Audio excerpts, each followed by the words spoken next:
Mesdames et messieurs les journalistes, je suis heureux de vous retrouver pour notre 30e compte-rendu du Conseil des ministres au titre de l'année 2019. À présent, le communiqué. Le mercredi 13 novembre 2019, un Conseil des ministres est tenu de 10h à 12h40 au Palais de la Présidence de la République à Abidjan, sous la présidence de son Excellence M. Alassane Ouattara, président de la République et chef de l'État. L'ordre du jour de cette réunion comportait des mesures générales avec des projets de loi de décret, des mesures individuelles, des communications et enfin quelques points de divers. Au chapitre des mesures générales, projet de loi.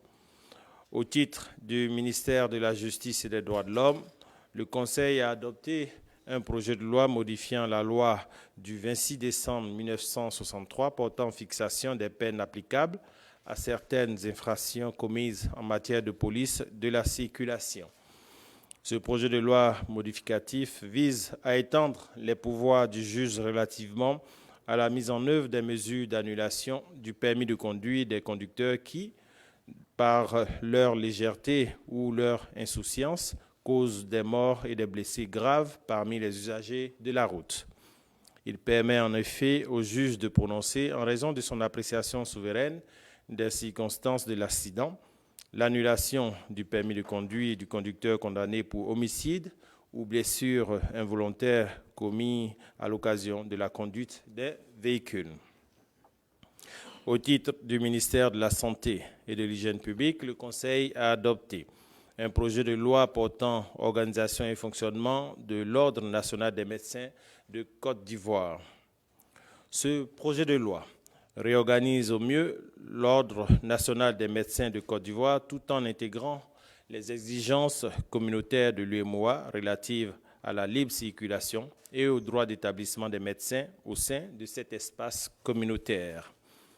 Il répond également à la mise en place de la CMU qui introduit un nouveau système de prise en charge médicale nécessitant une adaptation de la législation en vigueur en la matière.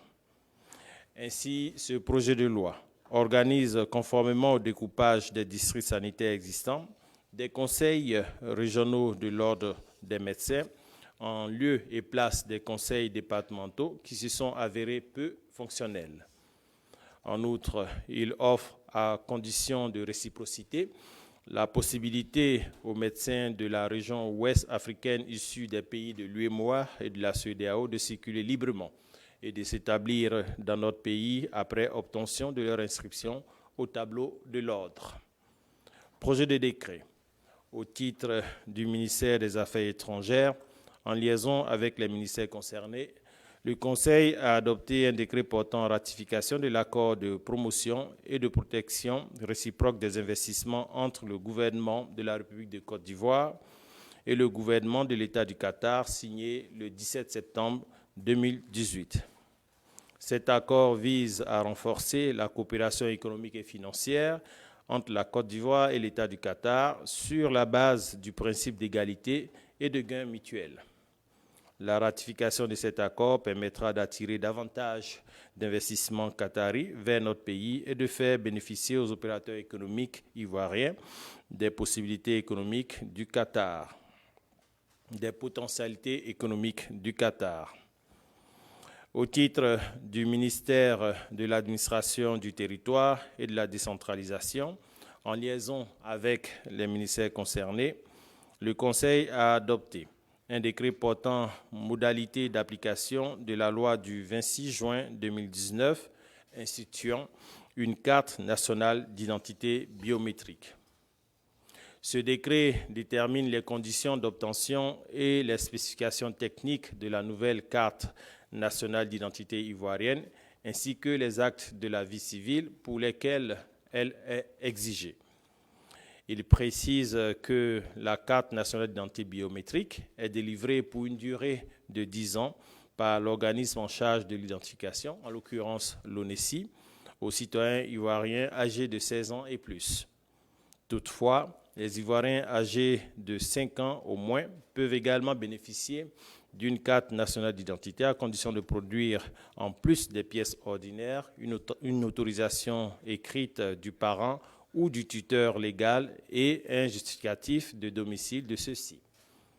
Globalement, il convient d'indiquer que les conditions d'établissement de la carte nationale d'identité biométrique et les documents à produire ainsi que les actes de la vie civile pour lesquels elle est exigée restent inchangés au regard des dispositions antérieures.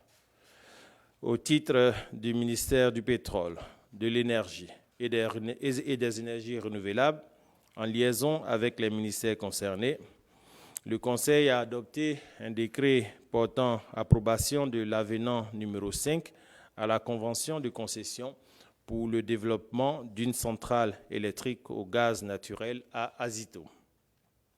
Cet avenant modifie notamment les mécanismes de garantie des paiements de l'État et prend en compte la mise en place de la version MXL2 Upgrade des turbines des phases 1 et 2 de la centrale. L'installation du MXL2 permettra d'augmenter la production de 30 MW supplémentaires. Au chapitre des mesures individuelles, au titre du ministère de l'économie numérique et de la Poste, le Conseil a donné son accord en vue de la nomination de M. Diakité Koti Souleymane en qualité de président de l'autorité de régulation des télécommunications TIC de Côte d'Ivoire, en abrégé ARTCI. Au titre du ministère de l'Équipement et de l'Entretien routier, le Conseil a donné son accord en vue de la nomination de M. Didier Bagnon en qualité de représentant du président de la République au conseil d'administration du Fonds d'entretien routier, en abrégé FER.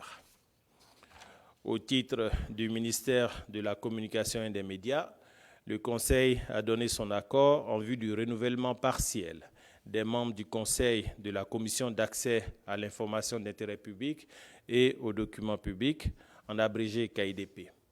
Ainsi sont nommés membres du Conseil de la KIDP Madame Kekemo Né Tano Afwa Abiba, conservateur principal des archives, représentant le Premier ministre.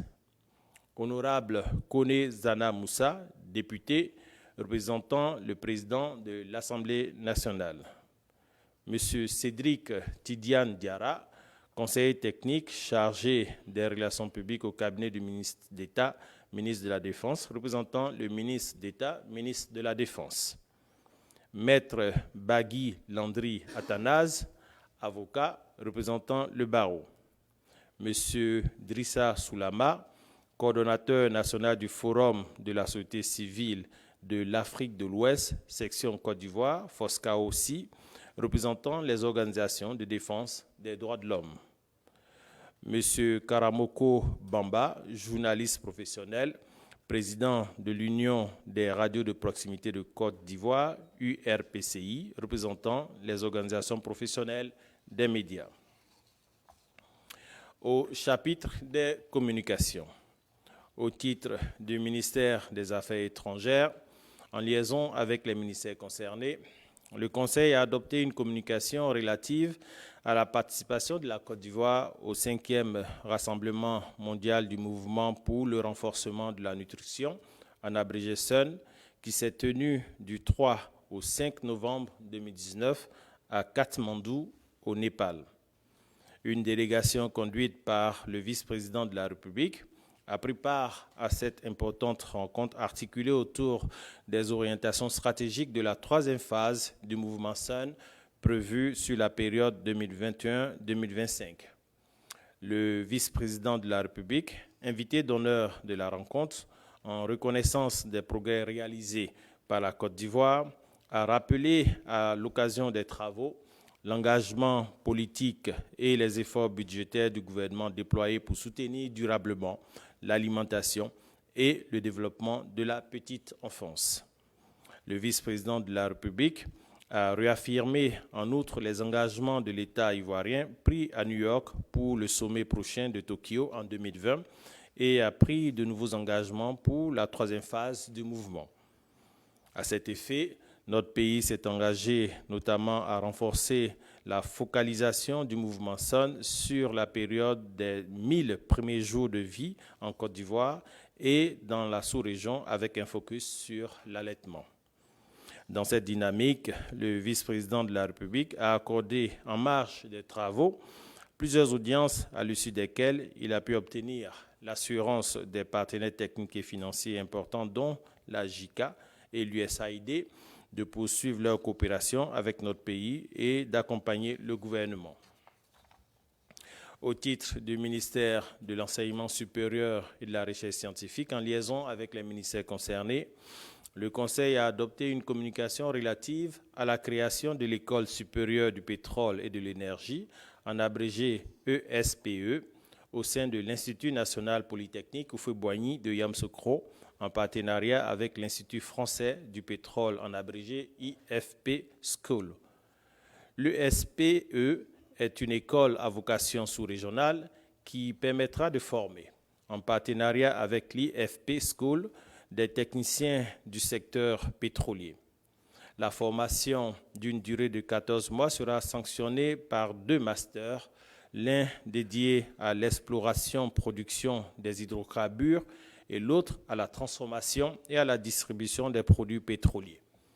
La formation débutera à la rentrée prochaine en septembre 2020. Au titre du ministère de l'Économie et des Finances, en liaison avec les ministères concernés, le Conseil a adopté une communication relative au changement de dénomination de la Caisse nationale des caisses d'épargne, en abrégé CNCE, en Banque populaire de Côte d'Ivoire, en abrégé BPCI. Suite à la dégradation de la qualité du portefeuille de la banque et à sa situation financière, le Conseil des ministres a adopté en 2017 un plan de restructuration et de récapitalisation en vue de permettre à la CNCE de poursuivre sa mission stratégique de bancarisation des populations. Le plan de restructuration et de récapitalisation prévoyait un changement d'identité visuelle et de dénomination en vue de marquer une rupture avec les difficultés du passé. Compte tenu des résultats concluants relativement au rétablissement de l'équilibre financier de la banque, qui, à ce jour, a absorbé la totalité des 53 milliards de francs CFA de récapitalisation prévus, renforcé sa gouvernance et mis en place une nouvelle stratégie commerciale axée notamment sur les classes populaires, la CNCE a atteint le cap du changement visuel. Aussi, le Conseil a entériné la nouvelle dénomination de la banque, à savoir la Banque populaire de Côte d'Ivoire, avec sa nouvelle signature, partout proche de vous. Au titre du ministère de la Santé et de l'Hygiène publique, le Conseil a adopté une communication relative à la réunion du groupe des investissements du mécanisme de financement mondial GFF à Abidjan. Le groupe des investisseurs du GFF regroupe des bailleurs de fonds qui se sont engagés à aligner leurs ressources sur la santé de la mère, du nouveau-né, de l'enfant, de l'adolescent et sur la nutrition. L'action du GFF porte sur la collecte de fonds nécessaires au niveau mondial et régional en vue de soutenir de manière optimale une action collective efficace au niveau national. Cette organisation prévoit à Abidjan du 21 au 23 novembre 2019 une importante réunion sur les défis et les perspectives du dossier d'investissement de la Côte d'Ivoire relativement aux objectifs du GFF. Au titre du ministère de la Solidarité, de la Cohésion sociale et de la lutte contre la pauvreté, le Conseil a adopté une communication relative à l'état d'avancement et aux perspectives de la mise en œuvre du projet Filet socio-productif, en abrégé PFSP. Conçu sous la forme de transfert monétaire aux ménages défavorisés, le PFSP participe à la lutte contre la pauvreté et à la redistribution des fruits de la croissance. À mi-parcours de sa mise en œuvre, le traitement des allocations trimestrielles des transferts monétaires aux ménages indique que 50 000 ménages bénéficiaires perçoivent effectivement leur transfert contre 35 000 initialement prévus au démarrage des opérations en 2017. Le volume de transfert à fin septembre 2019 se chiffre à 13,2 milliards de francs CFA.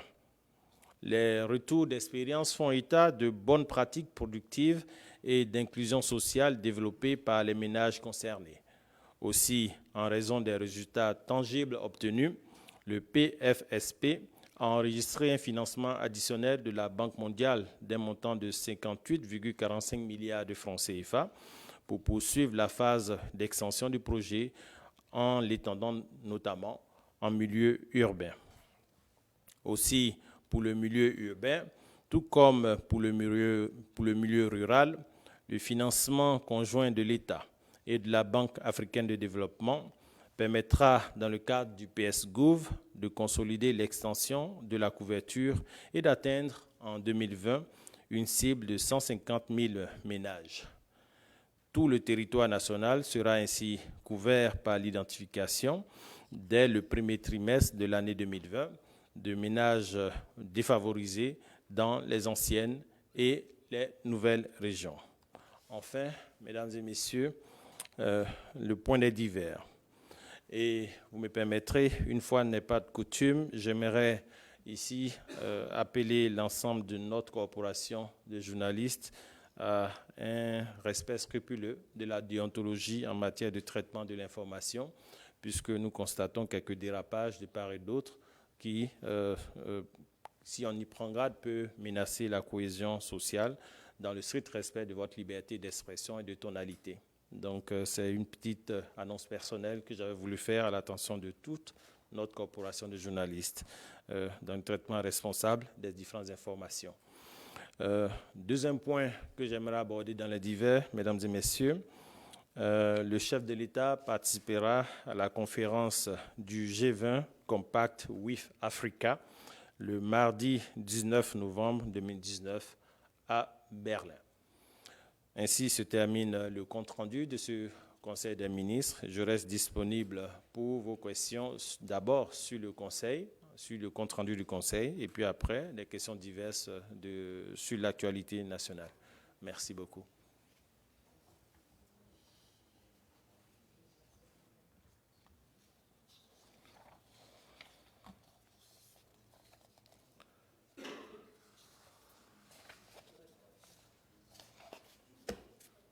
Sur le Conseil.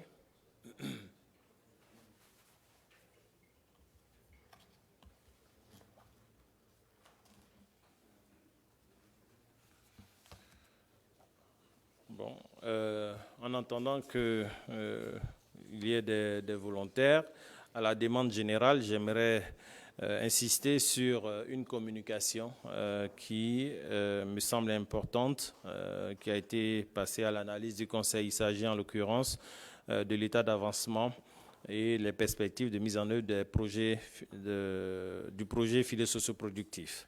Donc, nous avons essayé d'en faire le développement dans notre propos. Les projets filets socio-productifs ont été mis en place pour lutter contre la pauvreté, mais surtout pour redistribuer les flux de la croissance au niveau national. Donc, pour la première phase qui a été développée, ce sont des allocations trimestrielles de 36 000 francs CFA qui sont régulièrement octroyées aux ménages bénéficiaires avec comme outil de paiement le téléphone mobile. Et aujourd'hui, avec beaucoup de fierté, nous voyons des résultats tangibles obtenus sur le terrain.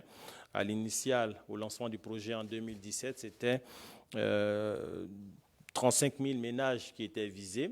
Et donc, après le parcours de vie de ce projet, nous avons dépassé cet objectif de 35 000 ménages. Nous sommes aujourd'hui à 50 000 ménages à la date de septembre 2019, avec un transfert de près de 13 milliards de francs CFA distribués aux différents ménages. Donc, bien sûr, ces différents ménages bénéficient de mesures d'accompagnement spécifiques puisque ce n'est pas uniquement que du transfert monétaire, c'est aussi un partage de valeurs positives, en l'occurrence l'inscription à la couverture maladie universelle, en l'occurrence l'inscription dans le registre des populations vulnérables pour bénéficier d'un certain nombre d'accompagnements au niveau social. Et donc, nous sommes très fiers de ce programme. D'ailleurs, l'impact étant ressenti, nous avons reçu, comme je l'ai dit tantôt, un financement additionnel de la Banque mondiale à hauteur de 89 millions d'euros, donc près de 54 milliards de francs CFA, pour étendre ce projet en milieu urbain, mais aussi l'étendre à de nouvelles régions de Côte d'Ivoire.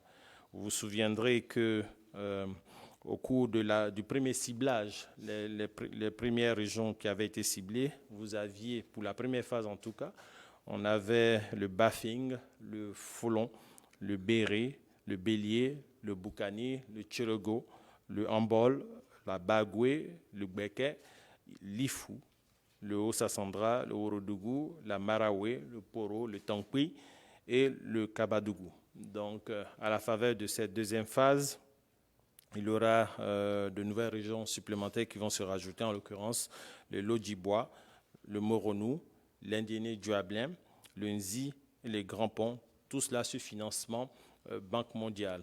Mais le gouvernement, pour se rassurer de l'inclusivité de ce processus et se rassurer que ce programme devrait toucher toute l'étendue du territoire national, a sollicité les ressources du PS-Gouv, mais surtout de la Banque africaine de développement pour couvrir toute l'étendue du territoire national. Donc, ainsi se rajoute à toute cette liste que j'ai faite tantôt les régions du Guémont, du Cavali, du Go, la Nawa, le Boclé, San Pedro, Agnébi-Tiassa, Lamé et le Sud Komoué. Donc, aujourd'hui, toute l'étendue du territoire est couvert avec pour objectif d'atteindre 150 000 ménages à l'horizon 2020, à fin 2020. Donc, ceci va se sentir significativement dans la réduction de la pauvreté en Côte d'Ivoire. Encore une preuve des bienfaits du plan social du gouvernement. Voilà. Sur le Conseil. Monsieur le ministre. Oui, allez-y. Monsieur le ministre, la première question est... Prenez le micro, oui. Monsieur le ministre, je suis avec Koulibaly du quotidien Le Jour Plus. Oui.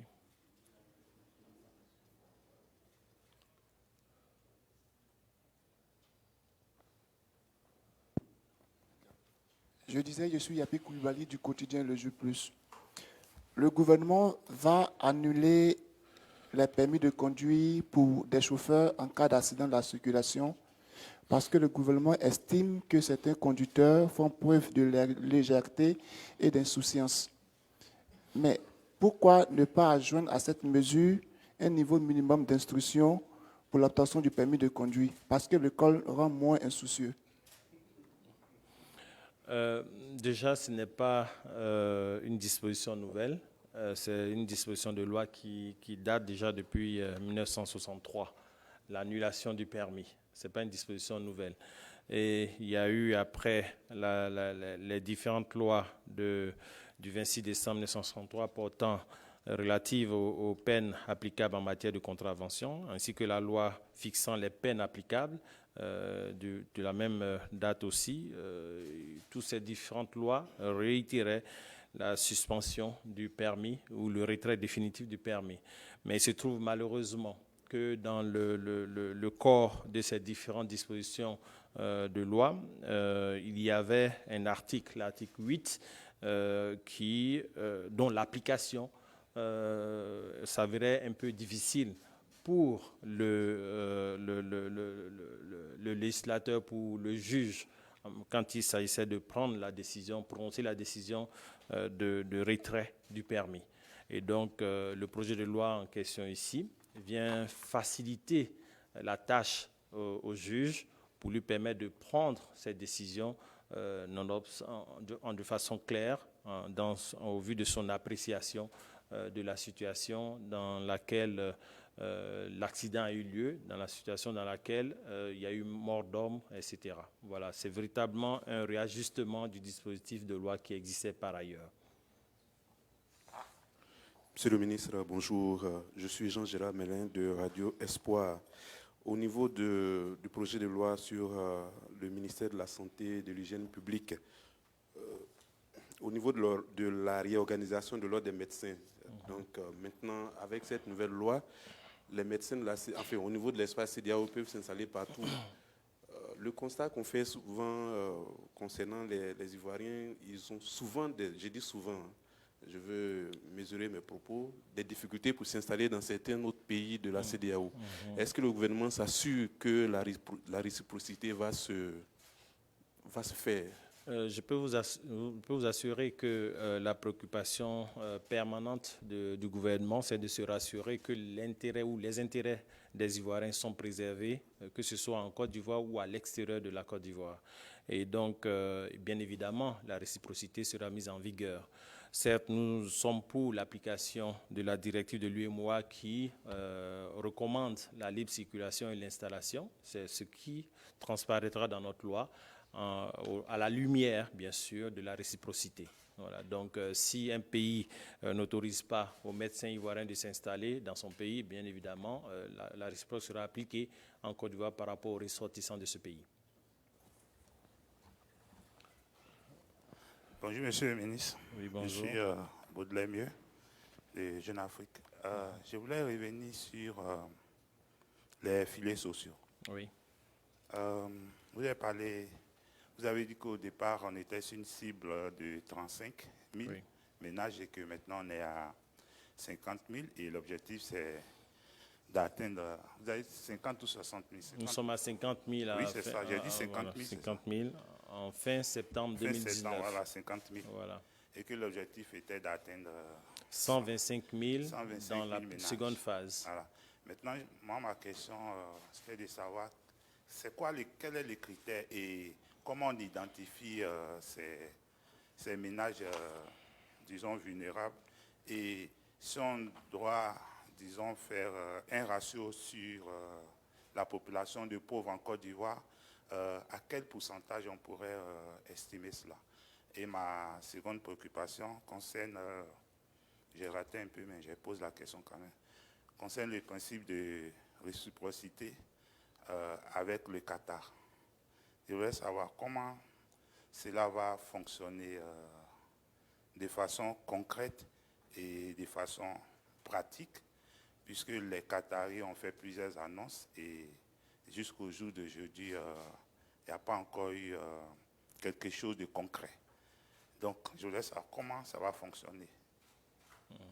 Relativement à votre dernière question, sur le protocole d'accord, il faut juste relever que ce protocole d'accord qui sera ratifié permettra justement aux investissements qataris de s'opérationnaliser de façon, je vais dire, sereine et sécurisée en Côte d'Ivoire.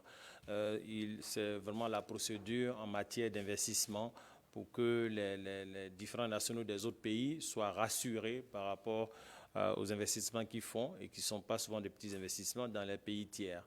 Et bien sûr, la réciprocité, ça veut dire ce que ça veut dire. Si vous nous autorisez, si vous facilitez la procédure d'accompagnement des Ivoiriens dans votre pays, bon, c'est clair que nous en ferons pareil ici. C'est ça le sens de la réciprocité. Et les termes de ce protocole d'accord sont suffisamment clairs. L'équité et l'égalité dans les traitements. Donc, je pense qu'à ce niveau, c'est suffisamment clair. Maintenant, avec ce protocole d'accord, bon, les annonces deviendront réalité.